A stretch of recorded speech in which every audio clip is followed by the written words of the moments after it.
आहे Vaishali vision media आणि आपण पाहताय कोकण नाव.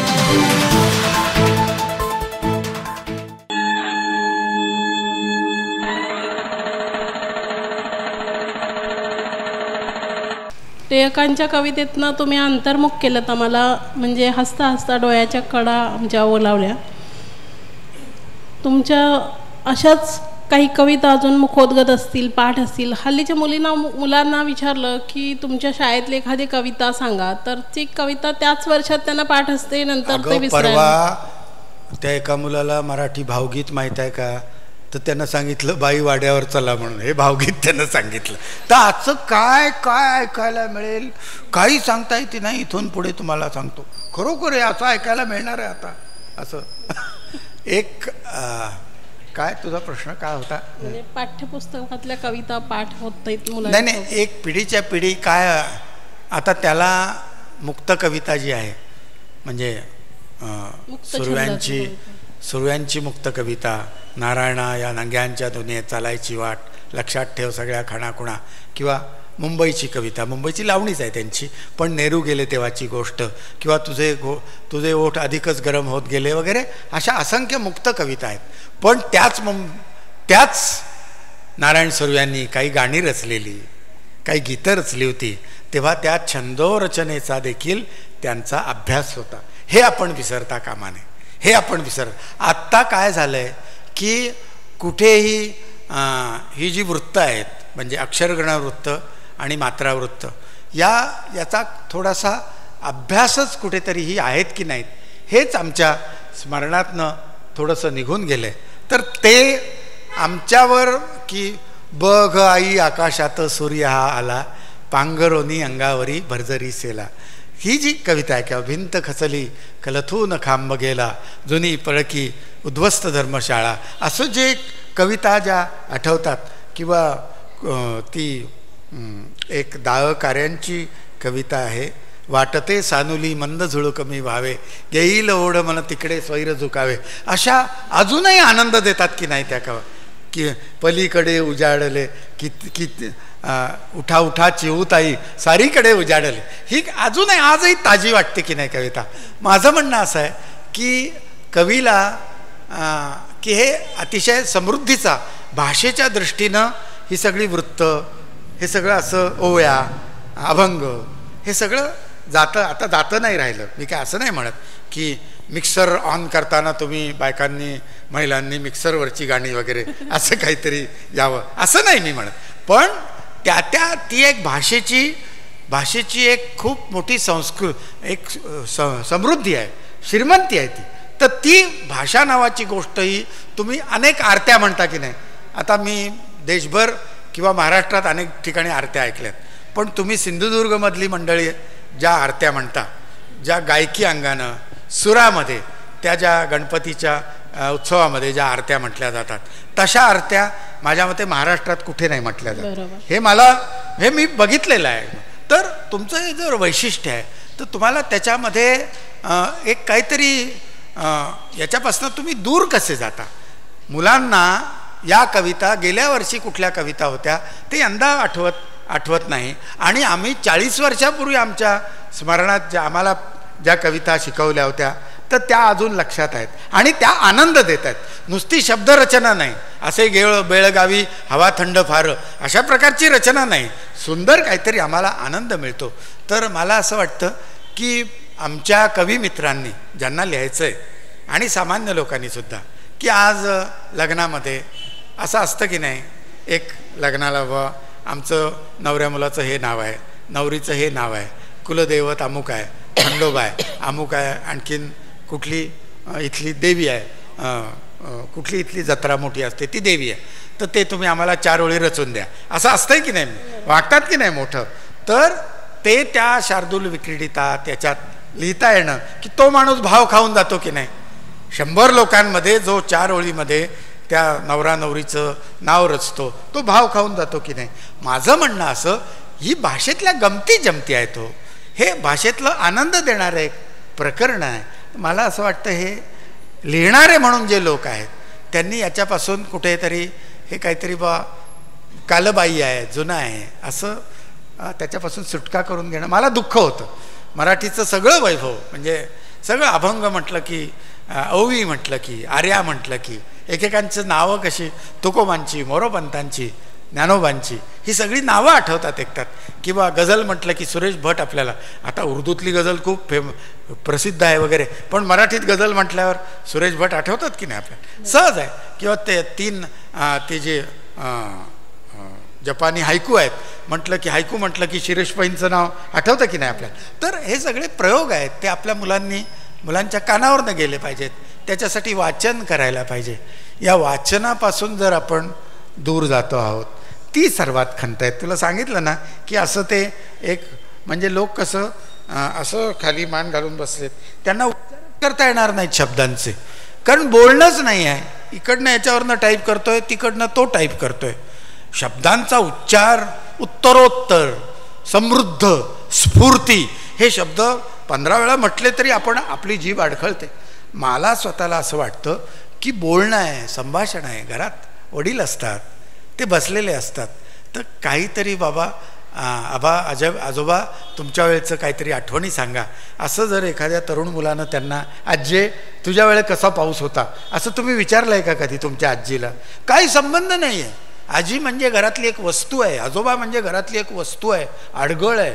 कुणीतरी परवा म्हटलं घरामध्ये मुलगा बघायला गेले होते, तर ती मुलगीनं विचारलं घरामध्ये डस्टबिन किती आहेत म्हणून.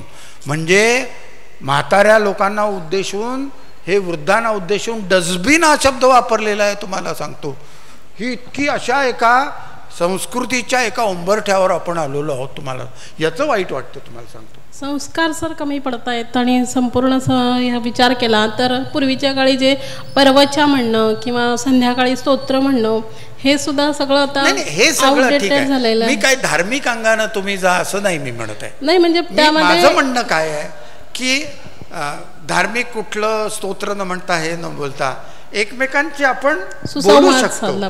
तुम्हाला कुठे एखाद्या माणसाचं आजोबांच्या जर पाय चेपून दिले, पूर्वी आपल्याकडे होतं की नाही पाय चेपून देणं असं, हो का? आज माझ्या आईचे मी किती वेळा तुम्हाला सांगतो पायाला तेल लावून दिले, चेपून दिलेत, किंवा पाय डोक्याला थोडंसं इथे असं दाबा, अमुक तमुक. तर हे आता मला हे घरामध्ये कुठेही हे प्रकार दिसत नाहीत.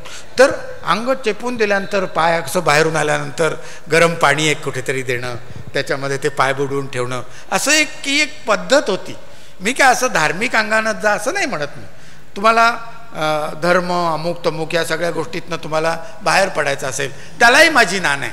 पण ह्युमन लेवलवर मानवी सन्मान जो आहे, म्हणून नुसता कोणतरी आलेत घरामध्ये, आपल्याकडे ज्येष्ठ माणूस आलाय, तर पलंगावर आडवा पडलेला माणूस पटकन आपण उठून उभे राहायचो.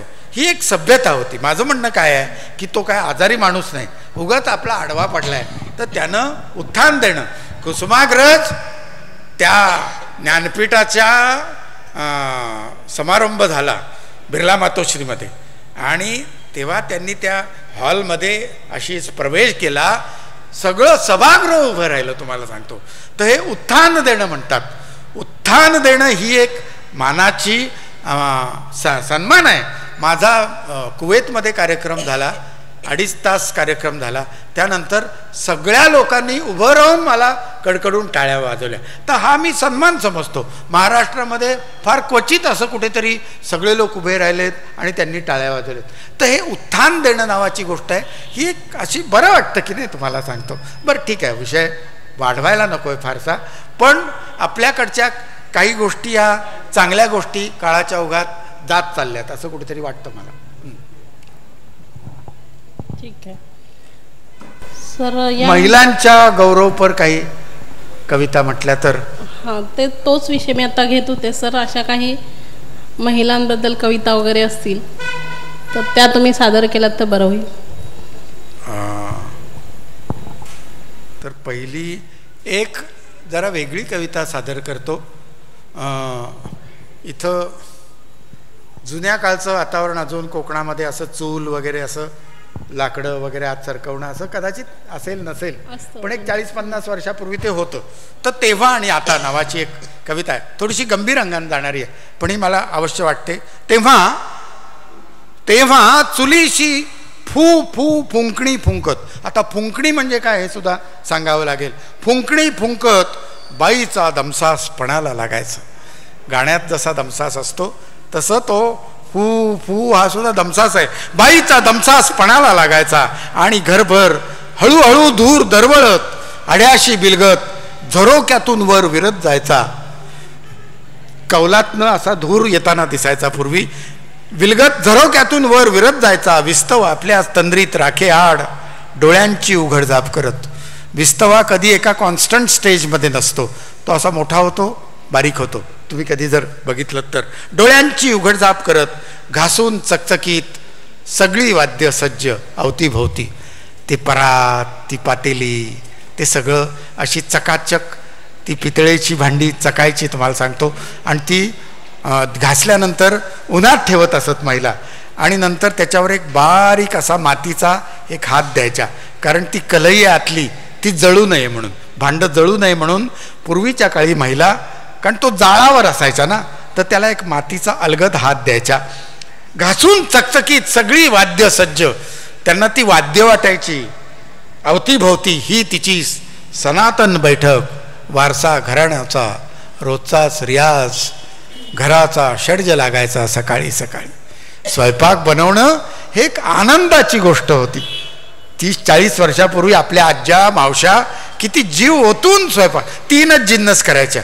तुमच्यासारखं डावी बाजू उडवी बाजू स्टार्टर आणि अमुक तमुक आत्ता सगळं असला प्रकार नव्हता काही. पण चव नावाची गोष्ट त्या आजीच्या एखाद्या आमटीला किंवा भाजीला असायची. ती चव आज कुठेतरी हरवली आहे. तुम्हाला राग येईल तुम्हाला सांगतो, पण ती चव, माझ्याही घरी मी असं सांगितलं की माझी पत्नी माझ्यावर भडकते, पण चव नावाची गोष्ट कुठेतरी या समाजातली हरवली असं वाटतं. घराचा षड्ज लागायचा सकाळी सकाळी. प्रकाश पारोसा कवला अडून डोकवत राहायचा. तिच्या अवनत चेहऱ्यावर केशरी उजेड फिरत राहायचा. ती लाकडं चुलीत सरकवताना त्याची एक तिरीप आहे केशरी, ती अंगावर अशी तिच्या गालावर पडायची. केशरी उजेड फिरत राहायचा. नित्यक्रमाच्या मात्रा बाई थापत राहायची.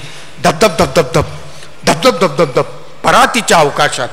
तिचं क्षितिज केवढं होतं की ती परातीचं तो तेवढं जो परीघ आहे तेवढंच तिचं क्षितिज होतं परातीच्या अवकाशात. मुक्याने सगळ्याच रागांना सामावून घेत ही विलंबित धून विसावायची घरादाराच्या पोटात. आणि सकाळची मैफल आटपता आटपता तिला वेध लागायचे संध्याकाळचे. सकाळची मैफल आटपता आटपता तिला वेध लागायचे संध्याकाळचे. आता तेव्हा ते तसं होतं. आता 20वे शतक संपले आणि ती द्रुतलयीत ट्र लायटर धरून निळाशार ज्योतिषी उभ्या उभ्याने ताठ मानेने. आम्ही केवढं सोयी करून दिल्यात तुम्हाला. उभ्या उभ्याने ताठ मानेने आता तिच्यावर उजेड चौबाजूनी पहारा दिल्यागत. पूर्वी त्या अंधाऱ्या स्वयंपाकघरात तुम्ही चुलीशी ठाण मांडून पाटावर बसायच्या की नाही. आता तिच्यावर उजेड चौबाजूनी पहारा दिल्यागत. ती क्षणभर शांत. तिसरा शिट्टी सरशी. पुन्हा लगबगीत धावपळीत गडबडीत. आता तिची कॅसेट सीडी झालेली. झाकपाक करून डबे भरून किचनच्या बाहेर मोकळ्या जगात घामेजलेली ती इवल्याशा घड्याळाबरोबर सेकंद काट्यासरशी धावते आहे. सेकंद काट्यासरशी धावते आहे मस्टर गाठायला. आणि सगळं घर बेहोश तिच्या रिमिक्सवर. सगळं घर बेहोश तिच्या रिमिक्सवर. बाई ग घमेल्यातल्या अग्निभोवती सुरू होतात तुझे फेरे. आणि चालूच राहतं अग्निदिव्य सकाळ संध्याकाळ. चालूच राहतं अग्निदिव्य सकाळ संध्याकाळ. की ते एकदा त्या सप्तफेरे 7पदीच्या वेळेला त्या घमेल्यातल्या त्या याच्या भोवती फेरे घालताना तिची त्या अग्नीशी जाळ जुळली की ती श्वासोच्छ्वास चालू असेपर्यंत तिचं आणि त्या स्वयंपाकघराचं नातं चालू राहतं. अशी एक वेगळी कविता. मी हे म्हणण्याचं कारण तुम्हाला सांगतो की 2-3 वर्षामागे लंडनजवळ क्रॉयडन नावाचं एक गाव आहे, सबर्ब आहे. त्या क्रॉयडनला मी एक कविता म्हटली. आणि तो चर्चमध्ये, तिथे चर्चमध्येच कार्यक्रम होतात. तर तिथे एक 5वा-6वा महिना असलेली एक जगताप नावाची मुलगी आली होती IT मधली. ती येऊन मला भेटली की म्हणे तुम्ही ही कविता म्हटलीत, माझ्या तासगावच्या आजोळची आठवण झाली या सगळ्या स्वयंपाकघरावरनं. आणि मग तिला खूप डोळ्यात पाणी आलं, म्हणजे इतक्या 4000 मैलावर तिला ते तिचं कुठंतरी अज्जोळ जागं झालं असा एक. तर हे म्हणजे कविता कसं एक भूतकाळ सुद्धा जागा करू शकते असं मला सांगायचा उल्लेख, म्हणून खूप मुद्दामून मी म्हटली. आता पुढची एक कविता पुन्हा महिलांवरचीच. तर हां नाही, ते समारोपाला घेतो ना आता. अजून एक 15 मिनिटं या कविता घेतो आणि समारोपाची ती कविता म्हणतो ना मी, बरं का. त्यानंच आपण समारोप करणार आहोत. परदेशातला एखादा अनुभव पण ऐकायला आवडेल.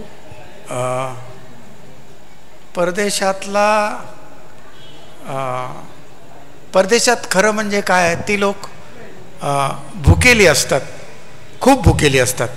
भारतामध्ये अनेक ठिकाणी कार्यक्रम केले पण तरुण पिढी फार कमी आढळली मला. पण लंडनमध्ये किंवा अनेक ठिकाणी फिलाडेल्फिया असो, पिट्सबर्ग असो, किंवा तुमचं शिकागो असो, डेट्रॉईट असो, या LA वगैरे सगळ्या ठिकाणी तरुण पिढी हे ऐकताना मला आढळली. भारतामध्ये मात्र महाराष्ट्रातली कॉलेजं सोडली, महाविद्यालयात जातो आता प्रमुख पाहुणा म्हणून, ते सोडलं तर सार्वजनिक ठिकाणी सगळे ज्येष्ठ नागरिकांसाठी हे कार्यक्रम चाललेत असं वाटतं. आणि खूप छान. तुम्हाला आता हे कुवेतचा मी अनुभव सांगितला. ही सगळी माणसं भुकेली असतात, तुम्हाला सांगतो. असा सगळा परदेशातला अनुभव. आता मी BMMच्या कन्व्हेन्शन आहे बृहन महाराष्ट्र मंडळाचं जुलैमध्ये, त्याच्यासाठी मी चाललो आहे. 5 जुलैला आहे तिथे डेट्रॉईटला, त्याच्यासाठी पुन्हा जातो आहे मी, तुम्हाला सांगतो. तर हा एक अनुभव एक वेगळा असा येतो. एक छोटी कविता पुन्हा महिलांवरची. खानदेशचा झाला म्हणून काय झालं, शेवटी कापूसच तो बहिणाबाईच्या नाकातोंडात गेला. तशी ती गुदमरून पळत मुंबईला आली. मग काय, इथल्या रंगभऱ्या बायकांनी तिला आधुनिकच बनवलं. बॉपकट काय केला, 6 वारी पातळात काय आणलं, बिन बायाचं केलं आणि हिंदू कॉलनीत गाणी म्हणायला सांगितली.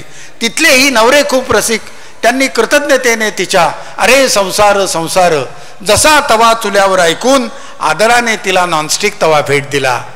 आणि इथेही पुन्हा ती भाकरीलाच चिकटली, इथेही पुन्हा ती भाकरीलाच चिकटली. आता मिळवती नावाची एक कविता. एक मिळवती स्त्री ही इतिहासात काही बुवा ऋग्वेद काळात, उपनिषद काळात मिळवती स्त्री नव्हती काही, बरं का. रांधा वाडा उष्टी काढा हेच महिलांचं काम होतं. यादव काळात ज्ञानेश्वर चक्रधर किंवा आत्ताच्या गेल्या 19व्या शतकाच्या उत्तरार्धापर्यंत महिला नोकरी करत नव्हत्या. रांधावाडा उष्टी काढा एकच काम फक्त, बरोबर असं आहे की नाही. तर त्यांचं एकच काम असायचं. आता सगळ्या स्लोगन पण बदलल्यात. हल्ली कसं बांधा वापरा हस्तांतरण करा, पूर्वी रांधावाडा उष्टी काढा, अशा म्हणी पण सगळ्या एक एक गोष्टी बदलत कशा चालल्या आहेत. तर त्या महिला 19व्या शतकाच्या उत्तरार्धात शिकून शहाण्या झाल्या आणि आता 2 नोकऱ्या करायला लागल्यात. या महिला 2 नोकऱ्या करतात, 2 तास 4 तास 6 तास काही ना काही नोकरी करतात. पुरुष बघा एकच नोकरी करतात. पेशवाईत काय 3 शिफ्टमध्ये लढत होते का? हा आजचं लढून झालं, आता उद्या लढायला जायचं, बरोबर आहे की नाही. महिला बघा घरचा स्वयंपाक करतात, सगळं करतात, डबे भरून ठेवतात, फ्रीजमध्ये ठेवून देतात काहीतरी, मग ते घेऊन मुलाला ऑफिसमधनं फोन करतात की ते थोडंसं बाहेर काढून ठेव आणि रूम टेम्परेचरला आलं की थोडं गरम करून खा तू, असं सांगतात महिला मुलांसाठी. पुरुष कधी फोन करून घरी सांगत नाही मुलगा जेवायला आला तर शाळेतनं. बघा तुम्हाला, मी 40 वर्ष 35 वर्ष नोकरी केली पण माझ्या मुलींना कधीही मी फोन करून सांगितलं नाही की ते अमुक डब्यात ठेवले ते खा म्हणून. पण माझी मिसेस मात्र फोन करून सांगायची. असा त्या महिलांची कार्यक्षमता गेल्या 50-60 वर्षात दुपटीनं वाढली आहे पुरुषांच्या तुलनेमध्ये. तुम्हाला महिलांनी टाळ्या वाजवायला हरकत नाही तुम्हाला. महिलांची कार्यक्षमता गेल्या 40-50 वर्षात दुपटीनं वाढली आहे. पुरुषांना राग येईल पण असं म्हटलं तर महिलांना बरं वाटतं की नाही, उद्या चांगलं करून घाल, चांगलं काहीतरी.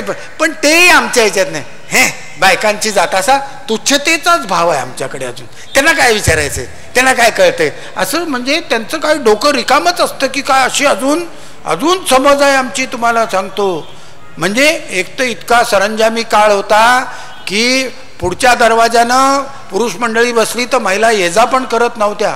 असं बैठकीवर असा आवाज आला की आतनं मुलाला पाठवायचे, जा काय किती किती जोडे मोजून ये, असं एक हे होता.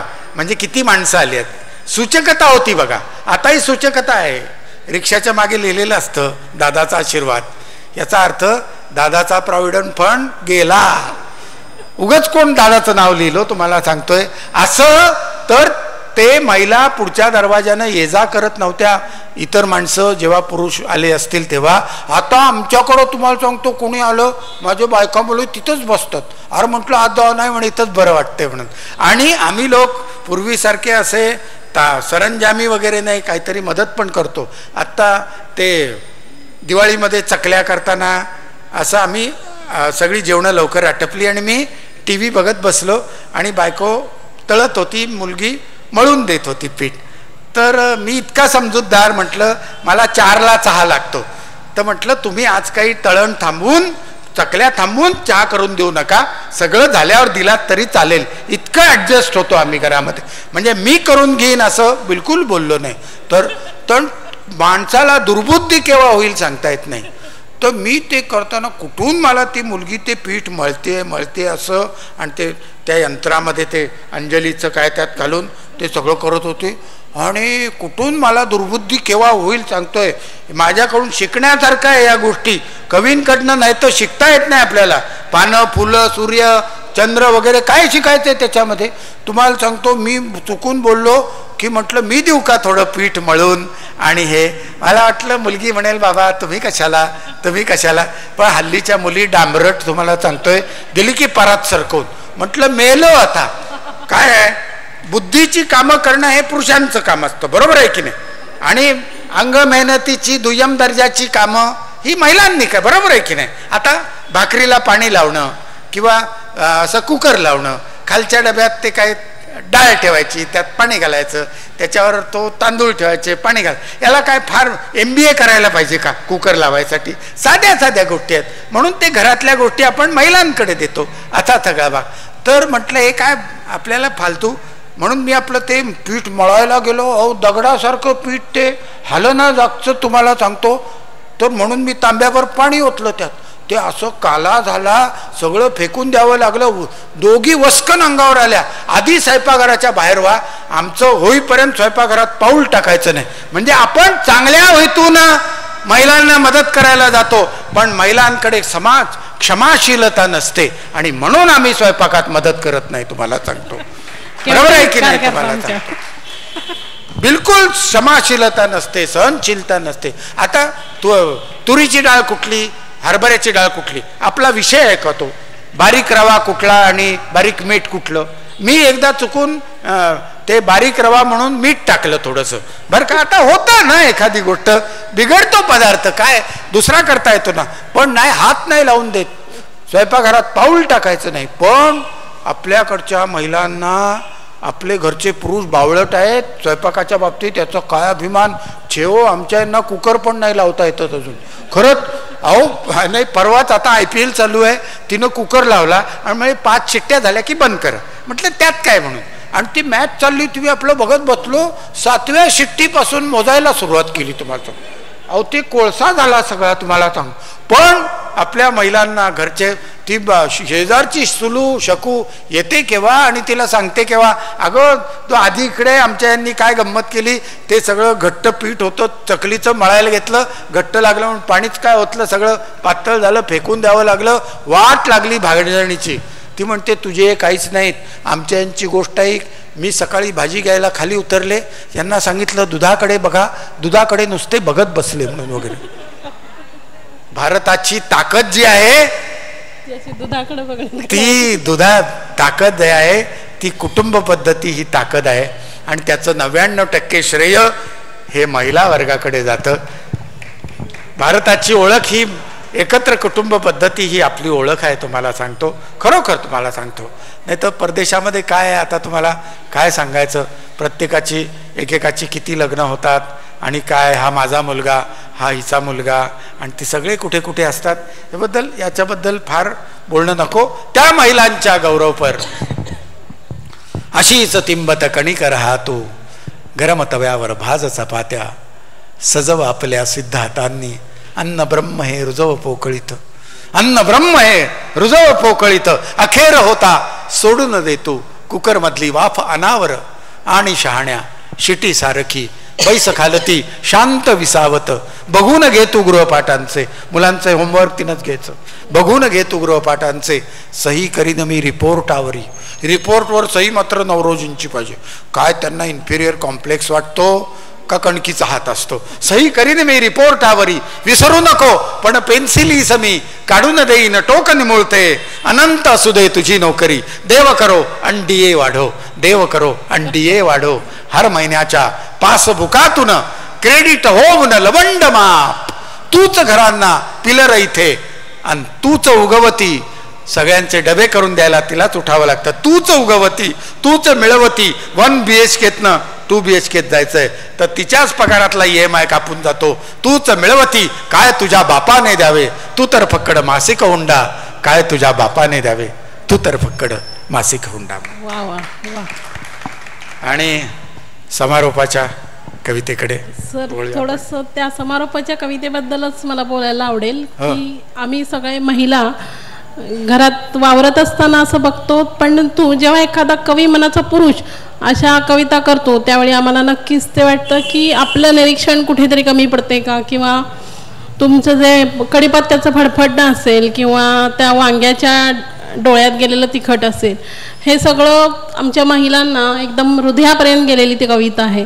आणि जर क्लायमॅक्समध्ये ही कविता नसेल किंवा शेवटी ही कविता ऐकायला नाही मिळाली तर तुमचा कवितेचा हा कार्यक्रम पूर्ण झाला असं होत नाही. म्हणून ही कविता तुम्ही वाचावी असं मी तुम्हाला सांगते. आता लोक म्हणतात की हे कसं तुम्ही सगळं, तर माझी आई थोडीशी सुगरण होती, माझी आई, पण ती अशक्त होती, म्हणजे तिला थोडा अस्थम्याचा त्रास व्हायचा आणि त्यामुळे आईच्या हाताखाली सगळं भाकरी करणं, मसाले करणं, अमुक करणं. आम्हाला बहीण नसल्यामुळे आम्ही 5 भाऊ, तर ते आईच्या हाताखाली लहानपणी संबंध. मग आई आजूबाजूच्या बायकांना बोलवायची, अशोकच्या भाकरीला कसा पापुद्रा सुटतो म्हणून. हे 5वीत 6वीतली गोष्ट आहे तुम्हाला सांगतो. तर ते गंमत होती एक, तर त्याचा एक आनंद. म्हणजे आपण म्हणतो ना की कवी म्हणजे नुसतं कविता आणि छंद माहीत आहेत, वृत्त माहीत आहेत असं नाही. कवी म्हणजे जगण्याचा अर्क आहे. तुम्हाला सांगतो, जगण्याचा अर्क म्हणजे कवी. जगणं असं, जगणं पातळ करणं आणि जगण्याचा अर्क काढणं. तर तो अर्क एका ओळीमध्ये असं, ते अर्क कसा 3 ओळीत सांगतो तुम्हाला. की मी आत्ता 2 वर्षापूर्वी लंडनला भारतरत्न बाबासाहेब आंबेडकर ज्या घरात राहायचे 1921 ते 22 10 किंग हेनरी स्ट्रीट, त्या पायरीवर मी उभा होतो लंडनला. आणि तिथनं मी घरी आलो तर मी 3च ओळी लिहिल्या. प्रिय भीमा तुझी सावली अंगावर पडली, प्रिय भीमा तुझी सावली अंगावर पडली, उजेड झाली, उजेड झाली म्हणून. मग तर हे असं सुचणं आहे ना की 2-3 ओळीचीच कविता आहे, पण सगळा इतिहास जो आहे तो इतिहास त्याच्यामध्ये सामावलेला आहे. असं काहीतरी सुचलं पाहिजे. माझं एक दोन छोटे तुकडे होते, ते विजयाबाईंना खूप आवडायचे. पाण्याचे आणि लाकडाचे सनातन संगनमत, पाण्याचे आणि लाकडाचे सनातन संगनमत. लाकडाने पाण्याच्या फारसे खोलात शिरायचे नाही, लाकडाने पाण्याच्या फारसे खोलात शिरायचे नाही, पाण्यानेही लाकडाला डोईवरून अलगद अलगद मिरवीत न्यायचे, डोईवरून अलगद अलगद मिरवीत न्यायचे. हा पहिला तुकडा. आणि पुढचा तुकडा, भ्रमण करता करता राजज्योतिषी एका विशिष्ट भूमीशी येऊन थबकले, भ्रमण करता करता राजज्योतिषी एका विशिष्ट भूमीशी येऊन थबकले, जिथे सर्प आणि मुंगूस सहकार्याने सावज पकडताना दिसले, सर्प आणि मुंगूस सहकार्याने सावज पकडताना दिसले. राजज्योतिषी सुलतानाला म्हणाला, ही भूमी राज्य करणे सोयीची ठरेल, ही भूमी राज्य करणे सोयीची ठरेल.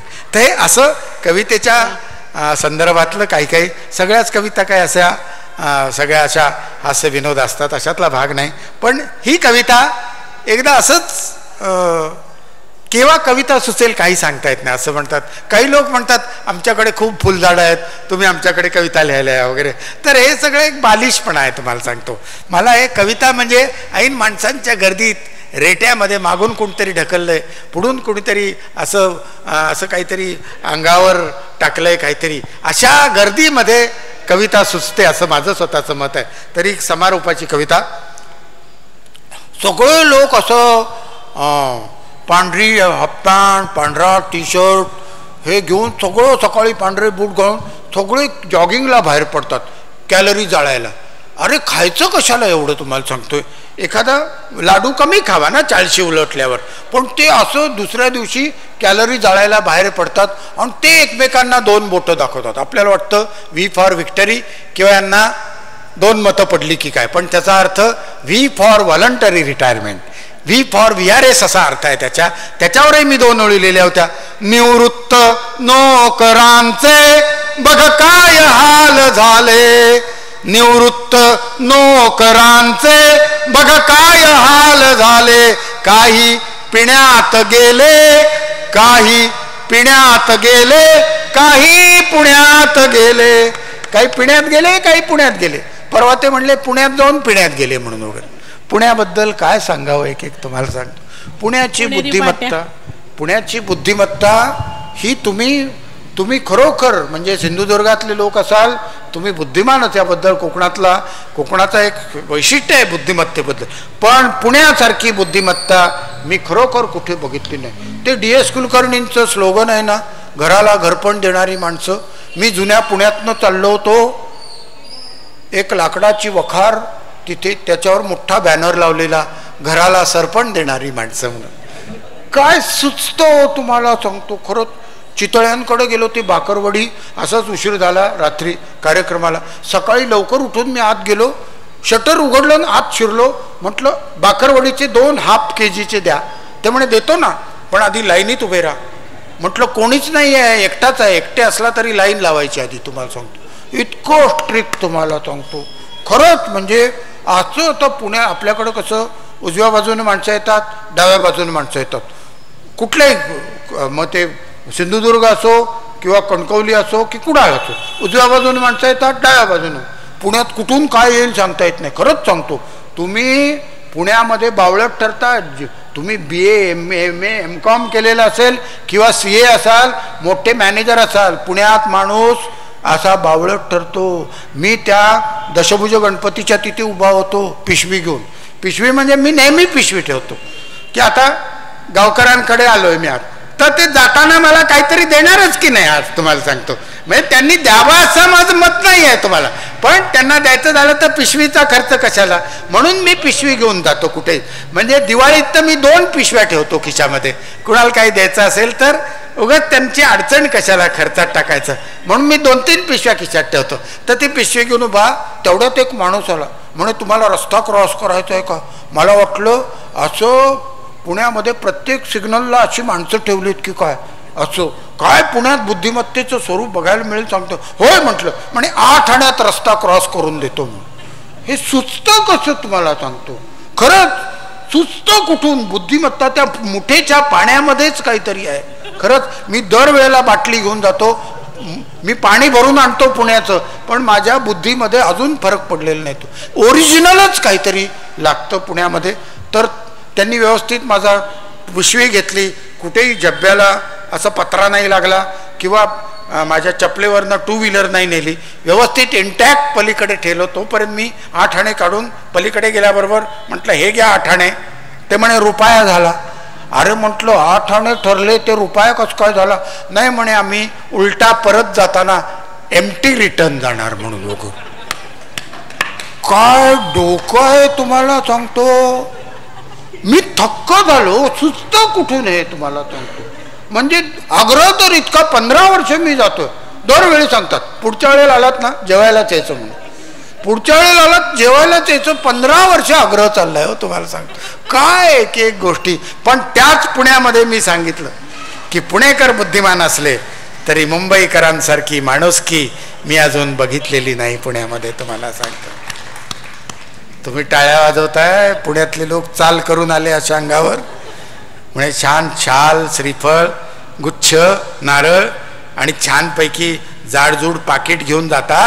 तुमचा हात मोडला का पाय मोडला म्हणे. काय माणुसकीच्या गोष्टी सांगता. म्हटलं हे पहा माझं संपलेलं नाही, तिथेच उभं राहायचं. म्हटलं हे पहा तिथेच उभं राहायचं. मुंबईची माणुसकी म्हणजे मुंबईला उभ्या अवस्थेमध्ये माणसाला चक्कर आली, फिट आली, तरी तो 1 तास व्यवस्थित उभा राहू शकतो, व्यवस्थित उभा राहू. त्यामुळे हे कसं काय. म्हटलं कामाच्या दिवशी वर्किंग डेला सोमवार ते शुक्रवार तुम्ही कुठल्याही डब्यात शिरा लोकलच्या, फर्स्ट क्लास, सेकंड क्लास, आत गेल्यावर जर तुम्हाला चक्कर फिट आली, सगळे लोक तुम्हाला दाबून धरतात, खाली पडू देत नाहीत. ते म्हणले ही माणुसकी तुमच्याच गावात राहू द्या, पुण्यात आणू नका म्हणून. असं काही पुण्यात गेले, काही पुण्यात गेल्यावर न सुचलं तुम्हाला सांगतोय. पण मी व्हॉलंटरी रिटायरमेंट घेतली आणि आमच्या घरात कुठून कळलं. नाहीतर आमच्या घरामध्ये खरंच काय उलट उत्तरं देतात मुली हो. खरंच मी आंघोळीला गेलो होतो मध्ये आणि मुलीला म्हटलं टावेल दे. ती म्हणली तुमचा हात मुरगळला आहे का म्हणून. वगैरे असं SSCला काय प्रश्न असतो काय, खालील प्रश्नांची थोडक्यात उलट उत्तरे द्या म्हणून वगैरे. एवढं उलट बोलता तो. खरंच तुम्हाला सांगतोय असं. तर ते मी रिटायरमेंट घेतली, VRS घेतली आणि कुठून मुलींना कळलं.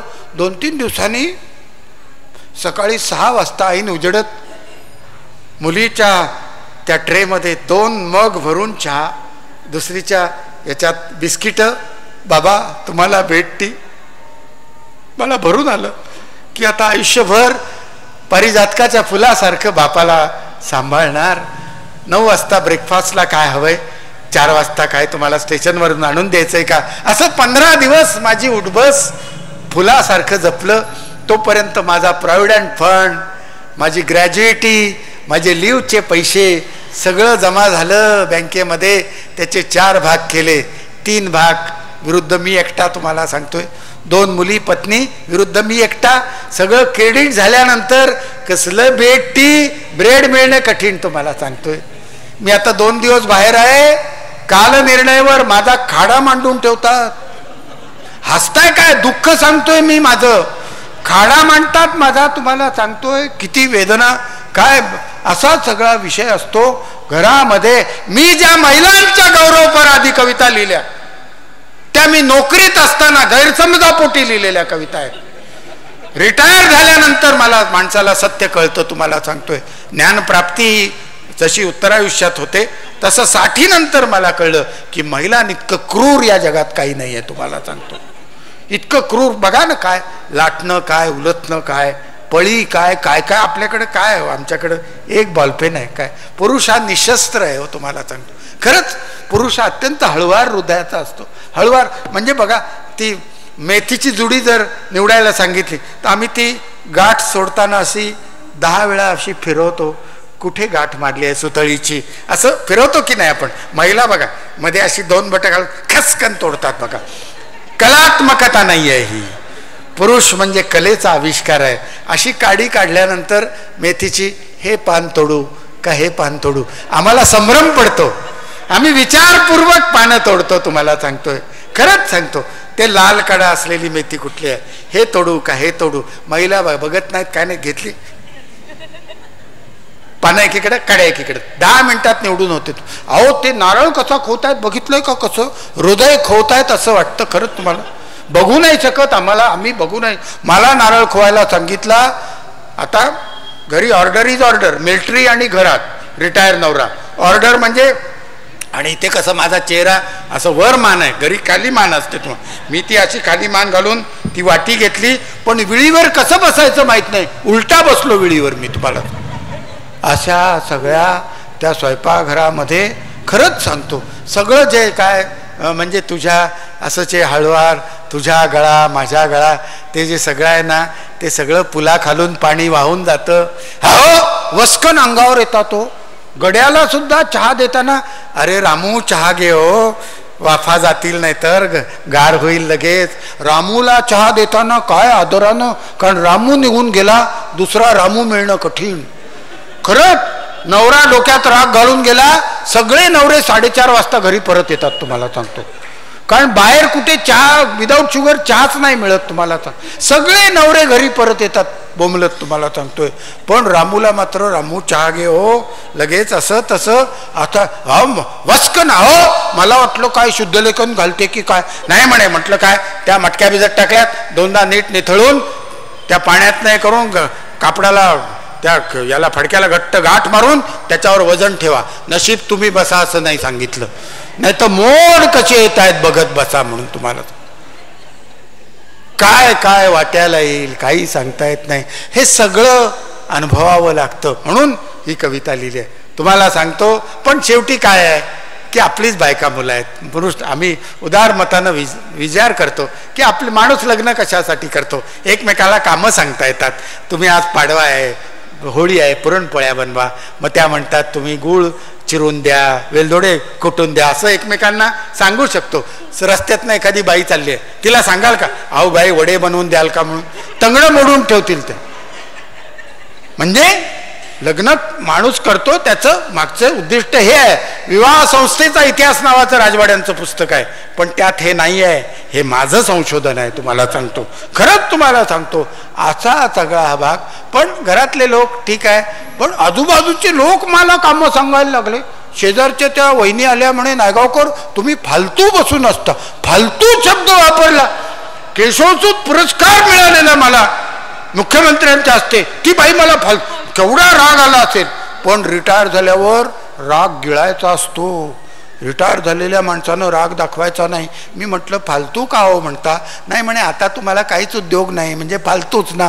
हो म्हटलं बरोबर आहे, पण म्हटलं काही पार्ट टाईम जॉब आहे का? नाही म्हणे पार्ट टाईम जॉब. त्यांचे मिस्टर मल्टीनॅशनलमध्ये व्हाईस प्रेसिडेंट आहेत म्हणून मी राग गिळला.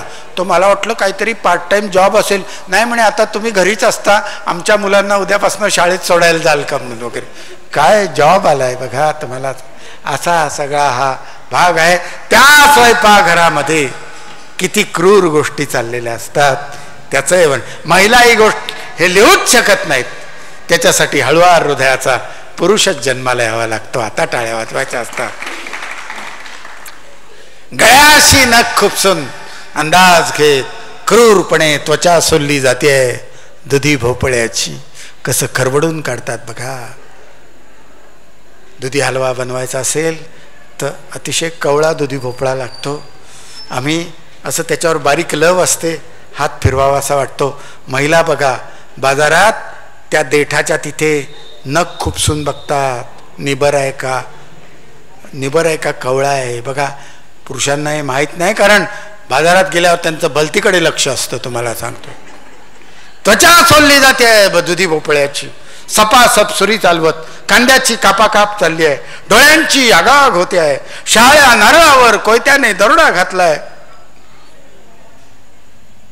हे भाजलं जात आहे वांग, हे भाजलं जात आहे वांग, निथळतंय त्वचेतून पाणी टपटप. मला भरून आलं बघा. तुम्हाला सांगतोय, एक 5-6 दिवस प्रॅक्टिस केली तुम्हालाही भरून येईल. तुम्हाला सांगतो, साधं सुद्धा नाही, तेल बिल चोपडून वांग भाजतात. किती क्रूरता आहे हो खरंच तुम्हाला सांगतो. असं मला वांग भाजायला सांगितलं. एकतर आपण पुरुष हळुवार, मी कवी डबल हळुवार. तुम्हाला सांगतोय, डोळ्यावर हात ठेवून वांग फिरवत राहिलो, वांग निघून गेलं, हात भाजला. तुम्हाला सांग, माणसाच्या दुःखावर अनेकांनी, अगदी माऊलींपासून ते अगदी दादा मडकईकरांपर्यंत अनेकांनी कविता लिहिल्यात. पण वांग दुधी भोपळा याचं दुःख मांडणारा मराठीतला एकमेव कवी आहे. तुम्हाला सांगतो. आणि परवा कोणीतरी म्हटलं की जगदीशचंद्र बोस नंतर अशोक नायगावकर, असं कोणतरी म्हटलं होतं. तुम्हाला सांगतो, तडतडते मोरी हा अखेरचा फडफडाट कडीपत्त्याच्या पंखांचा उकळत्या तेलात. कसं बघा, असं चिवड्याचं आधणं ती फोडणी असते, त्या तेलात एवढा बचकाभर कढीपत्ता टाकतात, 2 मुठी भरून, फडफड फडफड फडफड असा फुलपाखरं तडफडतायत असं वाटतं पुरुषांना. आणि महिला बघा किती क्रूर, काय छान तापलंय घाणा म्हणून. अरे काय तुम्ही आमचे बरोबरी करता, तुम्ही आमची समानता होऊच शकत नाही कधी. कढीपत्त्याचा पंखांचा उकळत्या तेलात तिखट टाकलं जात आहे भाजीच्या अंगावर, डोळ्यात धारेवर किसली जात आहेत गाजरं, पिळवणूक चालली आहे आंब्याची. सर्वहारा बनलीये कोय, वरवंट्या खाली चिरडते मीठ मिरची आणि बत्ता घातला जातोय वेलदोड्याच्या डोक्यात. फडक्याने गळा आवळून मुसक्या बांधून दयाला फासावर चढवलंय. चक्का बनवण्यासाठी हे भरडले जात आहेत गहू. लाही लाही होते मक्याची ज्वारीची. भर बाजारात सुरा खुपसला जातोय कलिंगडाच्या पोटात. पोलीस नुसतेच बघतायत, पोलीस नुसतेच बघतायत. संत्र्या मोसंब्या केळ्यांची वस्त्र उतरवली जात आहेत. दिवसा ढवळ्या मक्याच्या कणसाला दिलंय विस्तवाच्या तोंडी आणि वर मीठ तिखट लिंबू चोळलं जातंय जखमांवर. हे काय चाललंय, हे काय चाललंय, हे काय चाललंय. धन्यवाद. ही कविता ऐकल्यानंतर इथं उपस्थित अनेक महिलांना असं वाटेल की कोकण नाऊच्या या प्रथम वर्धापन दिनी नायगावकर तुम्ही आम्हाला उजेड दाखवलात, प्रकाश दिलात. हजारो वर्ष आम्ही ही क्रूर कृत्य स्वयंपाकघरामध्ये करत आलो अज्ञानाच्या पोटी. आज तुम्ही आम्हाला उजेड दिलात. उद्यापासून त्या क्रूर स्वयंपाकघरात आम्ही पाऊल देखील टाकणार नाही असा गैरसमज होण्याची शक्यता आहे. तेव्हा इथं उपस्थित तमाम पुरुषांच्या वतीनं मी असं आश्वासन देतो की स्वयंपाक करणं हा महिलांचा जन्मसिद्ध हक्क आहे आणि आम्ही पुरुष मंडळी इथून पुढेही त्या भानगडीत पडणार नाही, इथून पुढेही त्या फंदात पडणार नाही. पुन्हा एकदा कोकण नाऊला माझ्या शुभेच्छा. हे चॅनेल जिथं जिथं म्हणून कोकणी माणूस असा तिथे हे दिसावं अशी वैश्विक शुभेच्छा देतो. हे हळूहळू असं हे पसरत जावं हे चॅनेल अशी शुभेच्छा देऊ. आणि त्याची एक ज्याला विश्वासार्हता म्हणून कोकण नाऊच्या बातम्या विश्वासार्ह असतात. आपण कसं BBC वर काय आलंय, BBC वरनं बघा काय आलंय का, तसं कोकण नाऊला बातमी काय आली आहे इतर कुठेही ऐकली तरी कोकण नाऊवाल्या काय बातमी आहे असं ऐकण्याची अशी जनमानसामध्ये एक प्रतिष्ठा तयार हो, विश्वास तयार हो अशी त्या जगन्नियंत्याकडे प्रार्थना करतो. आणि इतक्या सन्मानानं तुम्ही मला बोलवलंत, ऐकून घेतलं. मला वाटतं इथे समोर लोक नाहीत त्याचं एक वेगळं खंत आहे, पण घराघरामध्ये तुम्ही दाखवत आहात तर तेही कार्यक्रम हा दाखवला जातोय याचा एक आनंदही आहे. तुम्हा सर्वांना खूप शुभेच्छा. आणि हा महाराष्ट्र, मला एक आनंद आहे कोकणात आल्यानंतर की कोकणामध्ये कधीही आत्महत्यांचं गालबोट लागलेलं नाही आहे. तर इथला माणूस हा काबाड कष्ट करून आहे, अंथरूण पाहून पाय पसरणं ज्याला म्हणतात, तो आहे त्या मीठ भाकरीमध्ये सुखानं राहणार आहे. तर असा हा महाराष्ट्र कोकणासारखाच आत्महत्या विरहित असा होवो अशी मी सदिच्छा व्यक्त करतो. ही खंत आहे मराठी माणसाची. म्हणजे देशावरचा मराठी माणूस, विदर्भातला, खानदेशातला, मराठवाड्यातला, तो देखील तुमचा आमचा सगळ्यांचा भाऊबंद आहे. जे तुकोबाचे अभंग तुमच्या आमच्या ओठी आहेत तेही त्याच्याही ओठी आहेत. जी बालकवींची कविता आम्ही शिकलो तीच त्यांची मुलं शिकलीत. तेव्हा मराठी माणूस म्हणून काही असं दक्षिण कोकण, उत्तर कोकण, कोकण वेगळा, देश वेगळा असं नाही. तमाम मराठी माणूस एक आहे. तर त्या मराठी माणसाचं भलं हो, म्हणजे मी मराठी आहे म्हणून मराठी माणसाचं भलं हो अशी प्रार्थना करतो. पुन्हा एकदा तुझंही अभिनंदन. अभ्यास करून माझ्या कवितेचं एवढं महाराष्ट्रामध्ये मी बऱ्याच ठिकाणी गेलो, पण क्वचितच माझ्या इतक्या कविता ओठावर असलेली ही आमची भगिनी आहे. तर तिचं अभिनंदन करतो. आणि छान. धन्यवाद सर. आरती प्रभूंच्या आणि पाडगावकरांच्या भूमीत तुम्ही आलात आणि इथं आम्हाला सगळ्यांना आनंद दिलात. त्यामुळं मी मालवणीत असं म्हणेन, हाय सर इलात आणि आमका सगळ्यांका आनंद दिलात म्हणून कोकण नाऊ चॅनलतर्फे तुमचा खूप खूप धन्यवाद. धन्यवाद. गेले जवळजवळ 2 तास आपण एका वेगळ्या दुनियेमध्ये होतो. गोष्टी लहान सहान असतात, बारीक सारीक असतात, आपल्या रोजच्या पाहण्यातल्या असतात, पण त्या नायगावकरांच्या चष्म्यातून बघितल्या की आपल्यालाच हसू येतं आणि ते काय येतं ते गेले 2 तास आपण अनुभवत होतो. एकदा जोरदार टाळ्या अशोकजी नायगावकर यांच्यासाठी. आणि तेवढीच त्यांना मोलाची साथ दिली आहे अंजली मुतालिक मॅडम यांनी. या दोघांचंही कौतुक कोकण नऊच्या वतीनं आम्ही इथं करू इच्छितो. मी कोकण नऊचे संचालक विकासजी गावकर आणि सौ वैशाली गावकर यांना विनंती करतो की आपण रंगमंचावर यायचं आहे. अशोकजी नायगावकर यांचा कोकण नऊतर्फे शाल, श्रीफळ आणि पुष्पगुच्छ देऊन या ठिकाणी सन्मान केला जातो.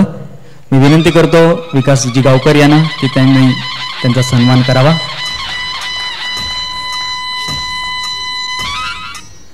शाल, श्रीफळ, प्रमाणपत्र.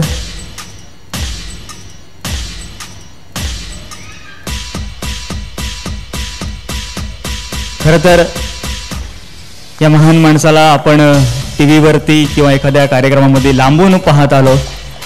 आज आपल्या दिवाणखान्यात हा माणूस येऊन पोचलाय. प्रत्येकाच्या कोकण न्यूजचं लाईव्ह प्रक्षेपण संपूर्ण सिंधुदुर्ग जिल्ह्यामध्ये होतंय, त्याचबरोबर रत्नागिरीच्या काही भागामध्ये सुद्धा होते. आणि अशा या आमच्या वर्धापन दिनानिमित्त नायगावकर सर इथं आले, त्याबद्दल आम्ही त्यांचे खूप खूप आभारी आहोत. तसंच त्यांना मोलाची साथ ज्यांचं कौतुक खुद्द नायगावकर साहेबांनी सुद्धा केलं आहे, त्या अंजली मुतालिक यांनी त्यांची चांगल्या प्रकारे मुलाखत घेतली, त्यांना देखील आम्ही इथं गौरवतो. वैशाली गावकर यांना विनंती करतो की त्यांनी त्यांचा गौरव करावा. पुष्पगुच्छ आणि प्रमाणपत्र देऊन त्यांचा या ठिकाणी मान केला जातो. धन्यवाद. पुन्हा एकदा सरांचे खूप खूप आभार. अंजलीताईंचे सुद्धा खूप खूप आभार.